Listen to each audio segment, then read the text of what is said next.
first sense you use when you're born. 1 out of every 50 of your genes is dedicated to it. It must be important, right? Okay, take a deep breath through your nose. It's your sense of smell, and it's breathtakingly powerful. As an adult, you can distinguish about 10,000 different smells. Here's how your nose does it. Smell starts when you sniff molecules from the air into your nostrils. 95% of your nasal cavity is used just to filter that air before it hits your lungs.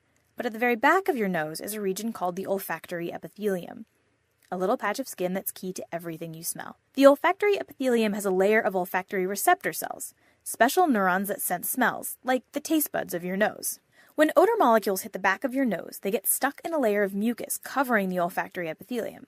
As they dissolve, they bind to the olfactory receptor cells, which fire and send signals through the olfactory tract up to your brain. As a side note, you can tell a lot about how good an animal's sense of smell is by the size of its olfactory epithelium. A dog's olfactory epithelium is 20 times bigger than your puny human one. But there's still a lot we don't know about this little patch of cells, too. For example, our olfactory epithelium is pigmented, and scientists don't really know why. But how do you actually tell the difference between smells? It turns out that your brain has 40 million different olfactory receptor neurons.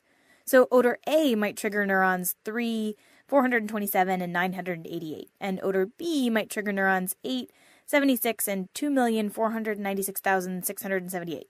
All of these different combinations let you detect a staggeringly broad array of smells. Plus, your olfactory neurons are always fresh and ready for action. They're the only neuron in the body that gets replaced regularly, every 4 to 8 weeks. Once those neurons are triggered, the signal travels through a bundle called the olfactory tract to destinations all over your brain, making stops in the amygdala, the thalamus, and the neocortex. This is different from how sight and sound are processed. Each of those signals goes first to a relay center in the middle of the cerebral hemisphere, and then out to other regions of the brain.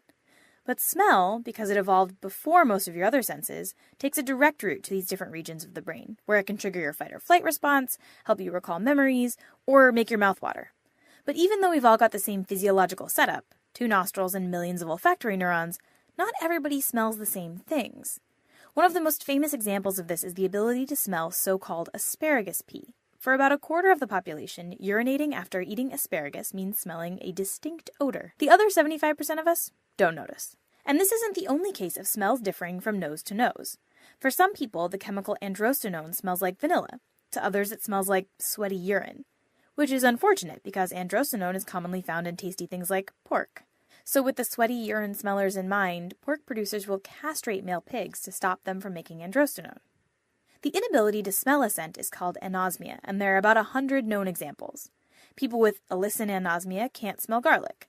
Those with eugenol anosmia can't smell cloves. And some people can't smell anything at all. This kind of full anosmia can have several causes. Some people are born without a sense of smell. Others lose it after an accident or during an illness. If the olfactory epithelium gets swollen or infected, it can hamper your sense of smell, something you might have experienced when you were sick. And not being able to smell anything can mess with your other senses too.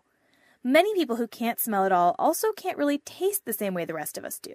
It turns out that how something tastes is closely related to how it smells.